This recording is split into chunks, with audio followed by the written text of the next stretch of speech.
When I think of the greatest of all time, my mind automatically goes to acclaimed Hallmark movie director David Winning, whose work would be more appreciated if he had a more charismatic leading man. But after that, I think about guitars, all right? So today I want to talk about the greatest guitar I've ever played and how it has changed how I think guitars are evaluated, okay? So there's a story behind this. This is not the greatest guitar I've ever played. This was my favorite guitar for a long, long time, all right? This is a Taylor GA3, and I got this maybe like 8 to 10 years ago.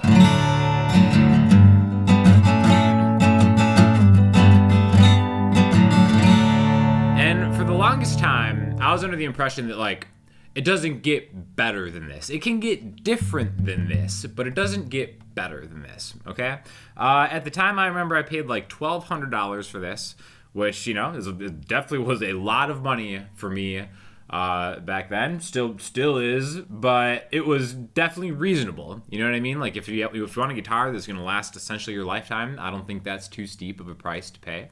There's definitely guitars that are way more expensive than that. But at the time that I started playing this, it's I played a bunch of guitars, and none of them sound better than this, but some of them sound different. Okay, so this is USA made, Sika screw stop, Sapelli, back and sides. There aren't electronics in that, so that, didn't matter to me as much at the time. It does now. But it's just so well balanced. It's a Taylor GA3. GA stands for Grand Auditorium. That's the shape of it. I think that's the best shape for me and for kind of what I think of as an accompanying guitar. But yeah, again, it played so good. It sounded so good, sustained everything that I was looking for a guitar was in there, right? And it was around $1,200. Again, when you pay more, well, how I used to think, it's all right, you're paying for bells and whistles, maybe particular tone woods that, again, sound different, don't sound better, maybe kind of just little things like inlays and purfling and all that stuff. I'm famously not really into bells and whistles on acoustic guitars. I just want something that plays really good and sounds really good, all right? So, That was my standpoint for the longest time. That $1,200, $1,500, anything above that, you're not getting anything that's better. You're just getting something that's different. Okay, so I want to talk about the guitar that has changed my thinking on that and has actually dramatically changed my thinking. All right, still a Taylor. It is the Taylor 816 CE Builder's Edition. This is the best guitar I've ever played. Everybody who I've had over here that has played this guitar has also agreed this is the best guitar they have ever played, no exceptions, all right? Now, there are differences from this in the GA, for sure.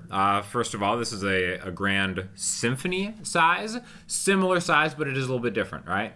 This guitar costs $4,000, all right? If you would have asked me 5 years ago, is it worth spending $4,000 on a guitar? I would have been absolutely not. If you ask me today, yes, it is. Again, full disclosure, Taylor gave me this guitar a while ago, but this is a guitar that I would buy for full price if I didn't have it. It's that good of a guitar. And I just kind of want to talk about the story about how I kind of came about this and why I think it's really the best that I've ever heard. So just a real quick sound example.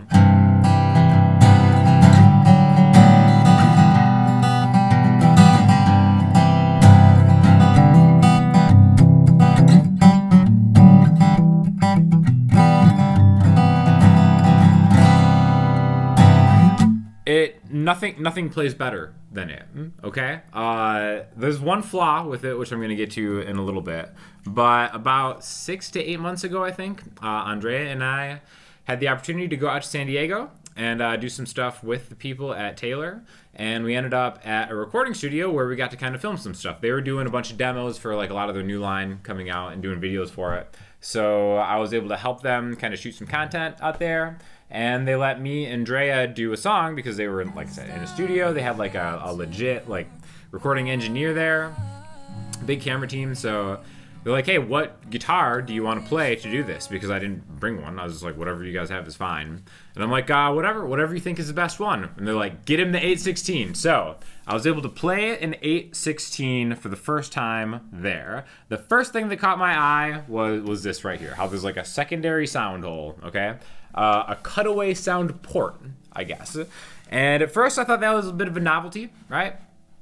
And then the more you start playing it, the more you realize it's like, man, why does this guitar sound louder to me than maybe bigger guitars? And it's because as the player, we kind of have the worst seat in the house for how good an acoustic guitar sounds. We're kind of like above it and kind of behind it. So actually just having that here makes a difference to how you can self-monitor this. And even if you're going DI, this does have electronics. It has the ES2 expression system, which you're going to hear in a second.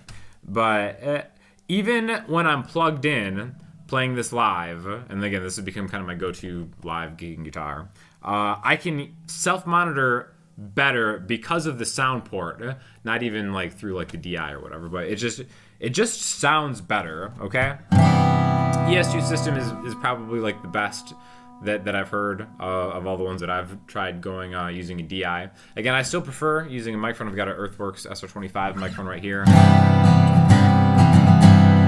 that you're kind of hearing, right? But yeah, that sound port is really cool. The cutaway to... That's the flaw. Let's talk about the flaw right now. Let's get down to the dirty. This cutaway isn't a cutaway. They call it a scooped cutaway. Does not work as a cutaway. I get the idea of it. It's like, okay, it's a cutaway. When you look at it from behind, it's still like a full-bodied guitar, right? So it doesn't look like there's a cutaway. But what happens is it's just not a cutaway. Like, look at me trying to like put my hand on it.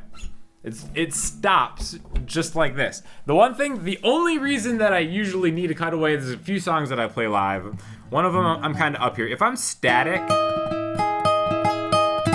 that's fine if I'm starting from this position, but getting into the cutaway, it just doesn't work. Like there's one song I do this like, there's a D minor, and then I try to get to the octave D minor, which would be like right here. And on an actual cutaway guitar, I can slide right into it here. I just stopped. Okay, so again, it's technically a cutaway, but it's not a cutaway. That's the flaw. Again, it looks great, but let's not get crazy here. Unless you're actually coming at it from an above angle, you're not going to be able to seamlessly slide into it because you still just kind of chop. That's the only thing that's wrong with the guitar. Otherwise, it's absolutely perfect in every single way. Plays amazing. It's got maple binding. It has the V-brace system. If you don't know anything about like bracing, usually guitars are traditionally have been like an X-braced system. They have like a patented V-brace system in a lot of the newer Taylors, and it essentially basically kind of like stiffens the top, but also keeps it flexible. It's some science stuff that I don't understand, but it just works. It's one of those things that like, you could give me a guitar and I'm not going to be like, oh, it sounds like there's a V-bracing there. But what I will say is like, wow, sounds like the volume and sustain are phenomenal. Probably has something to do with the V-bracing, right? Always stays in tune. Again, I just absolutely love everything about this. Even like I said, the DI is perfect. Here's just a quick example of like how it is in context with the DI.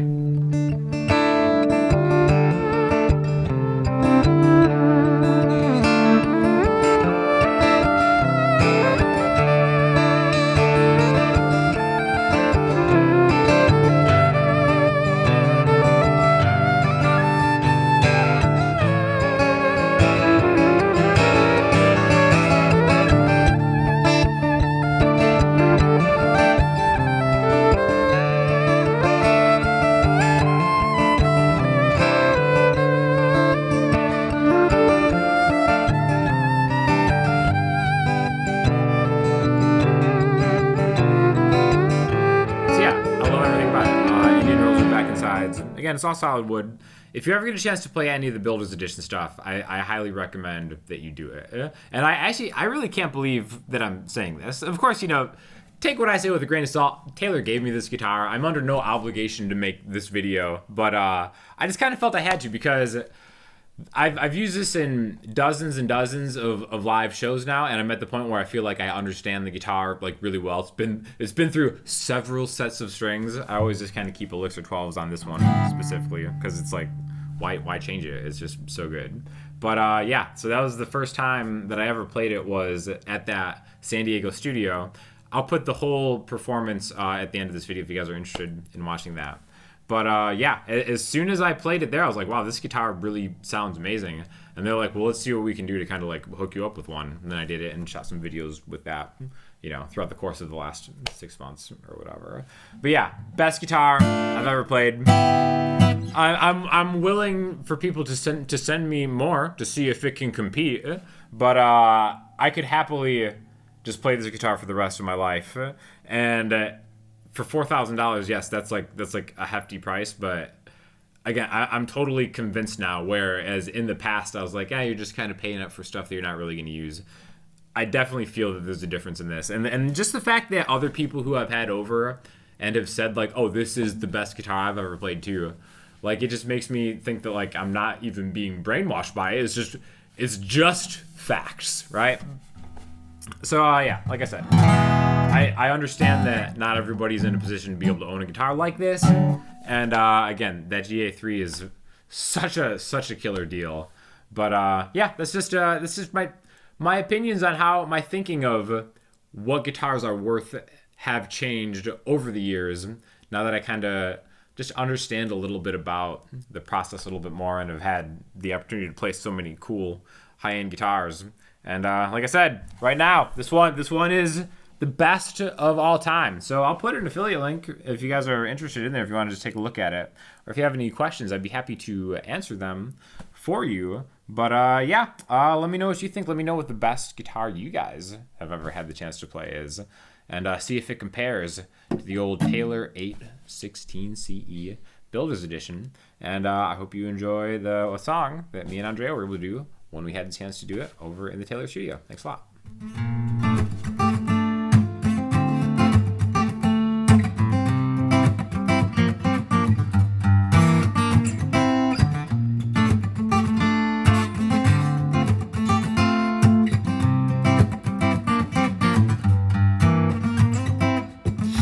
Juliana, do you wanna get together, baby, underwater and spend a long time since I saw you all alone? Juliana, it's time to come home, drift away into the deepest, darkest sea.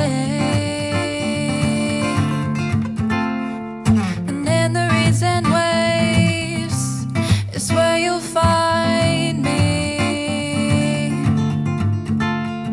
The moonlight shouts a message through a letter typed in ocean blue. A curse of tides, but they were true. Your love away from me, drift away into the darkest sea. Juliana, is it so wrong to miss the sweetness of your song? And now the music's gone, now the sparrow flies, and predetermined lines. The salty air reminds me of the shyness in your eyes. Drift away into the deepest, darkest sea.